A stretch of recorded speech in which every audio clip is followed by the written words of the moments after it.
Тийм биз. Тэг өгдийн сүнс нь орж ирэл одоо тэр нөгөө юу сахиус гэж яриад байгаа шүү дээ тий.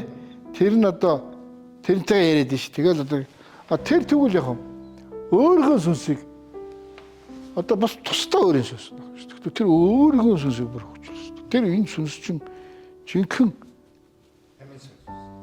энэ биеийг авч байна. Тэгээ энэ биеийг авч явна. Тэгээд энэ бие өөрийн эрчнэрийг байгуул хөтлөөд иргэх юм. Бүр гараад авахгүй бол хөтлөхөө сүн дургу үржинийг шилдэг үстэй. Тэгвэл нөгөө сүнсний нөгөө энерги юу ч болчих гэсэн үг шүү. Жижигхэн хിവэрэл уг нь сүнс ингээд томорч одоо тийм орон зайгүй томорчих хэвээр. Тэг хүч чадалтай байх хэвээр. Тэгэхээр энэ өөрийнхөө сүнсийг одоо хүч чадалгүй болгоод тэгэл явчих гэсэн үг шүү. Тэгэхээр өөрийнхөө сүнсийг хүн хөгжүүлэх хэрэгтэй.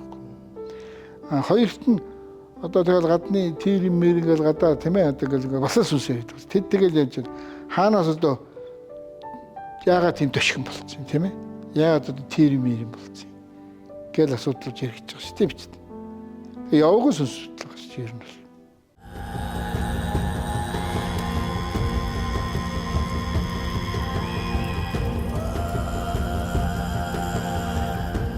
Тэгэл одоо багасаа одоо хэлээд байгаа шүү дээ ингээд одоо ламнар их чигээл ном уншаад байна тийм үү? Одоо 5 настайгаас очиж байна.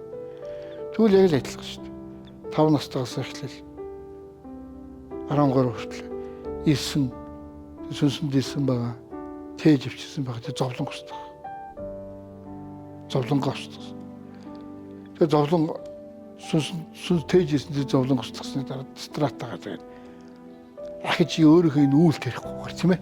Яаж үүл тарихгүй амьдрах вэ? Тэгээ яаж энэ сүнсээ одоо гэрэлтүүлж өөрийгөө хамгаалж байгаа.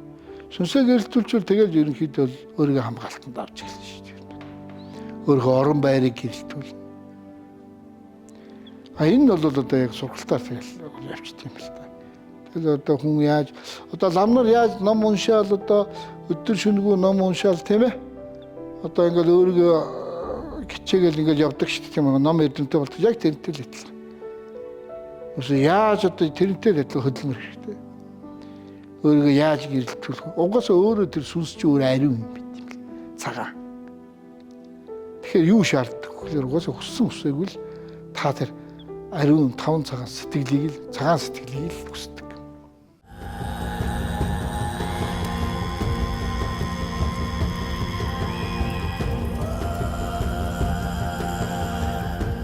Тэгэхээр тэрэнд бол одоо та сүнсийг ариун байлгая гэж бодж үл тэр цагаан сэтгэлийг үүсгдэг. Сүүлдээ бол яг хоосныг бий болгох хэрэгтэй бас. Та тэгэл дистратагаар янз юм байдаг л та. Тэгж л хөгжүүлж авч байгаа юм л та. Одоо сүүлд бол ертөнцийг одоо дараагийн сэдвээр гэгэрл гэж юу юм? Хүн яаж гэгэрдэг? Гэгээс ямар байдгийг гэдэг талаас нь дараагийн сэдвээр ярьчих болно шүү дээ. Яг энэ сэдвэрээ бүр дараагийн сэдвээр тэрийг ярилцъя. Одоо бид нар ч нэг сүнс яриад ирэхэд гэгэрлэж эхэлж шүү дээ биш үү? Тэгэхээр гэгэрх бурхан багш яаж гэгэрсэн тийм ээ? Бурхан багш одоо юу захиад тийм ээ? Бурхан багш одоо ингээд яагаад гэгэрлийг бий болгоод өөрөө гэгэрсэн юм бол яаж гэгэрсэн? Юу нь гэгэрсэн тийм ээ? Гэдэг асуудал яригдсан шүү дээ. Тэр талаар дараагийн сэдвээр ярьж болно. Дараагийн сэдвээр сүнс эргэж байгаа юм шүү дээ. Гэгэрл яригдчих болно л да бас.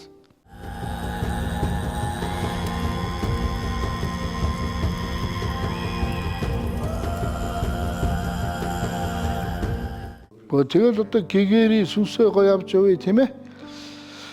Одоо доошоо явахгүй тийм ээ. Том руу явахгүй тийм ээ. Одоо ингэ сүнс маань одоо энэ бич бол тэгэл өхөл газар болгохтой л явна шүү дээ. Тэрнээс ард нь юу үлдэж байгаа энэ нөгөө сүнс гэдэг зүйлийг л одоо авч дараагийн төрөл авах тийм үү?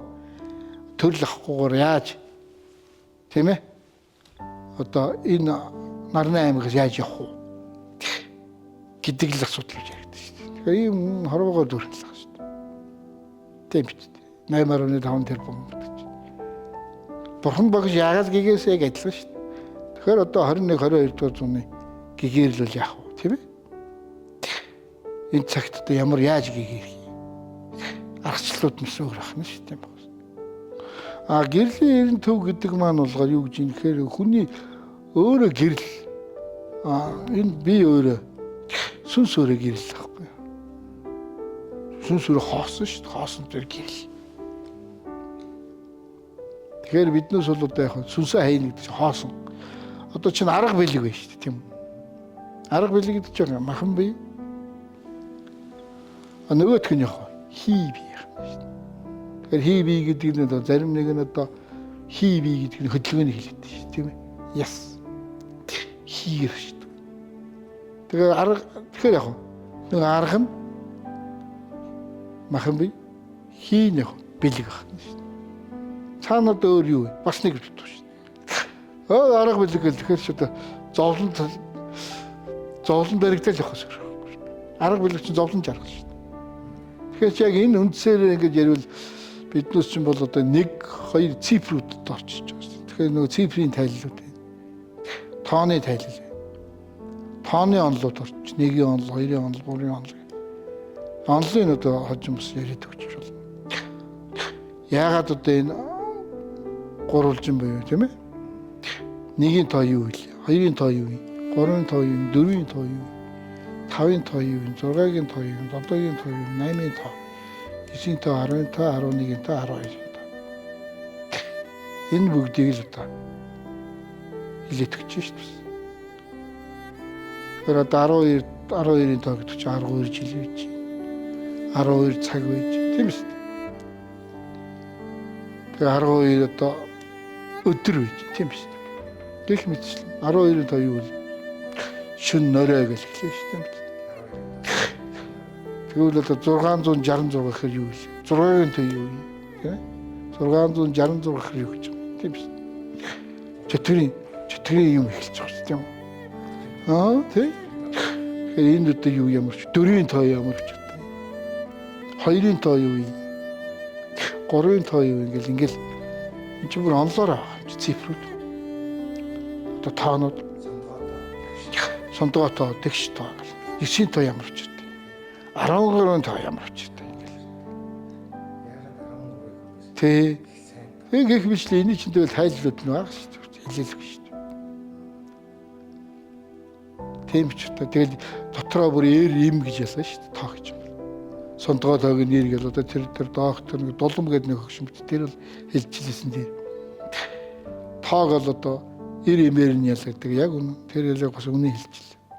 Тоог бол им гэж сондгоо тоо нэр тэгш тоо нэм дулам бүр хөгшин тэр хэлж байгаа шүү дээ. Би бол яг энийг бол хэлж байгаа. Тэг чин тэр хажуунаас тулам хэлж байгаа ч бас тэрийг баталж ш тийм ээ.